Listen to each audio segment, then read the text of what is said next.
Thank you for joining us for this episode of CNTV. I'm Brad Claunch. And I'm Quin Tran. The Chickasaw Nation honors and celebrates the talents of tribal citizens. 4 citizens were inducted into the 2022 Chickasaw Hall of Fame. Please join me in welcoming Mary Ruth Barnes to the stage. Mary Ruth Barnes is a Chickasaw artist, author, retired teacher, and philanthropist. She graduated from North Carolina State University with an English degree and earned a master's in education from Montana State University. She taught high school English, art, and computer science. Later in her career, the Chickasaw elder worked in development and fundraising at East Central University and the American Cancer Society.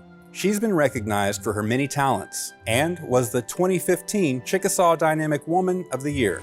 The Chickasaw Nation posthumously honors Reverend Jonas Imotichey. Born in 1904, he was an original enrollee of the Chickasaw Nation.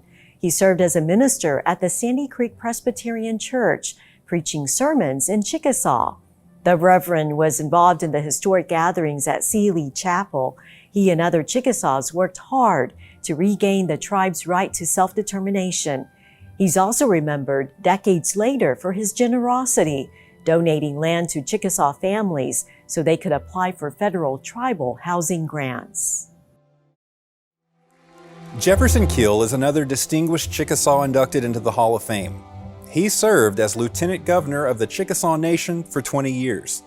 Mr. Keel attended Tishomingo High School and, at the age of 16, joined the Oklahoma Army National Guard. He soon joined the United States Army, where he served for 22 years with 2 tours of duty in Vietnam. He is an alumnus of Murray State College and East Central University.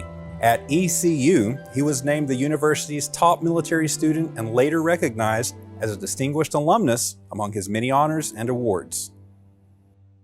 The Chickasaw Nation celebrates the creativity and accomplishments of classical music composer Jerod Tate. The Chickasaw is known internationally for his American Indian-based classical music pieces. He earned a bachelor's degree in piano performance from Northwestern University and master's degrees in piano performance and composition from the Cleveland Institute of Music. Traveling across the country and the world to share his talents, Jerod Tate is a U.S. Department of State appointed cultural ambassador and a governor-appointed Oklahoma creativity ambassador. During this year's festivities, the 2020 Chickasaw Hall of Fame members were also honored. Their in-person ceremony was postponed during the pandemic.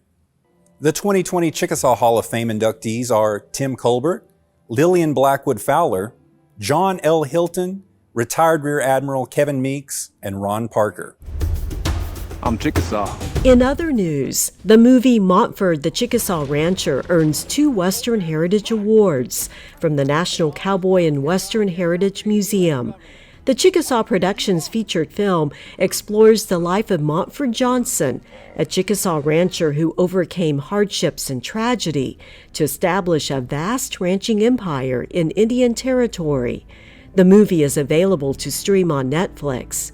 Governor Bill Anoatubby accepted the awards for Outstanding Television Feature Film and Outstanding Traditional Western Music Album. This is another celebration spotlighting the tribe's healthcare system. The Chickasaw Nation's Department of Health received the Leadership Excellence Award. It's the Oklahoma Quality Foundation's top honor given in the state. Companies in a wide range of industries vie for this prestigious honor.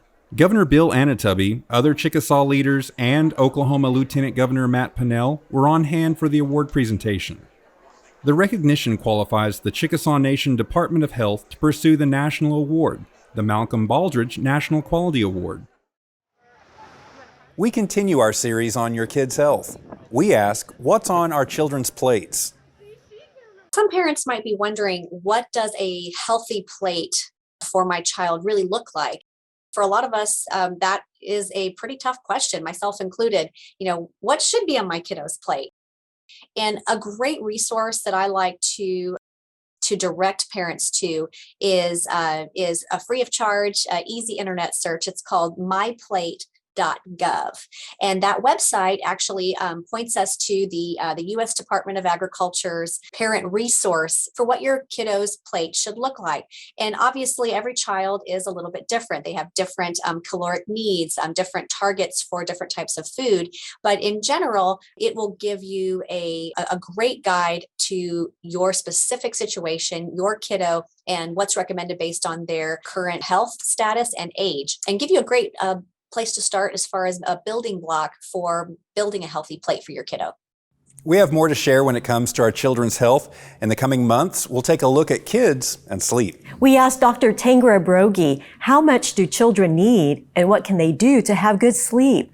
Look for that in an upcoming episode of CNTV. The pandemic was a stressful time for everyone, and that includes frontline workers. A doctor with the Chickasaw Nation found a way to create joy. His simple doodles are now art.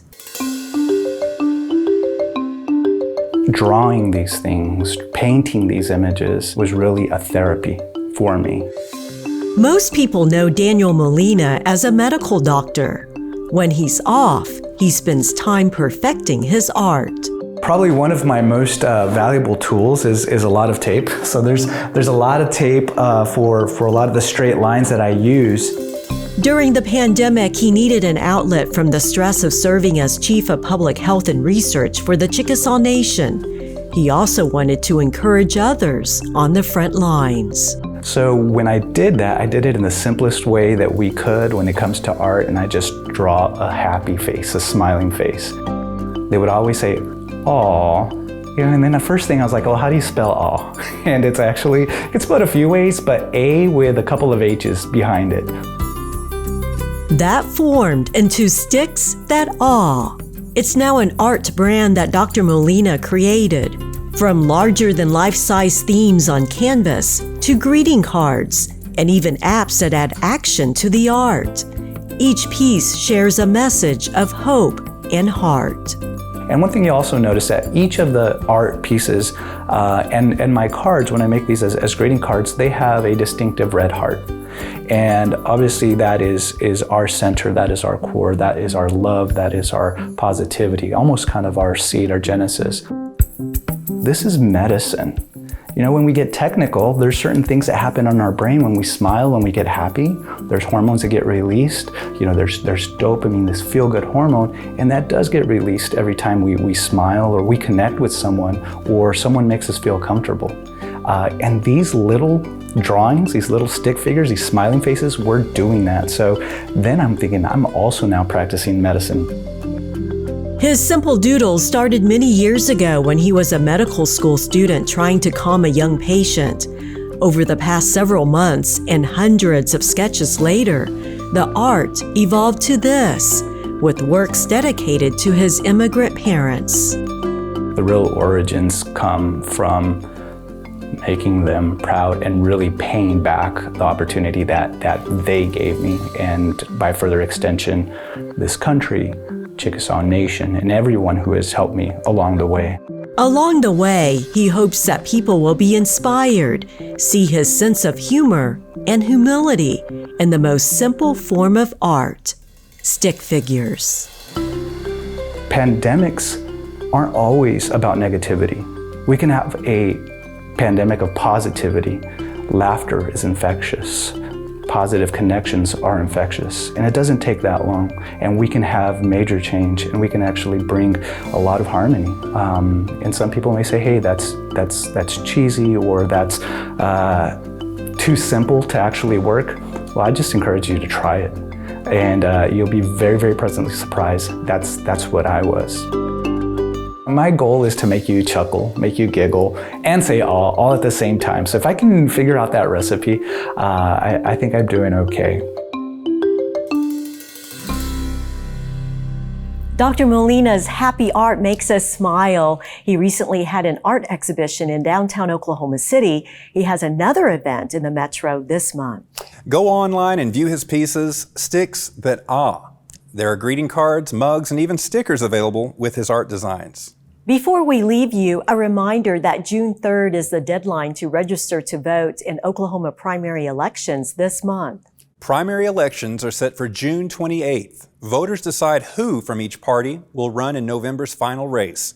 A good resource to go to is voteyourvaluesok.com. We're glad you spent time with us. We'll see you again next time.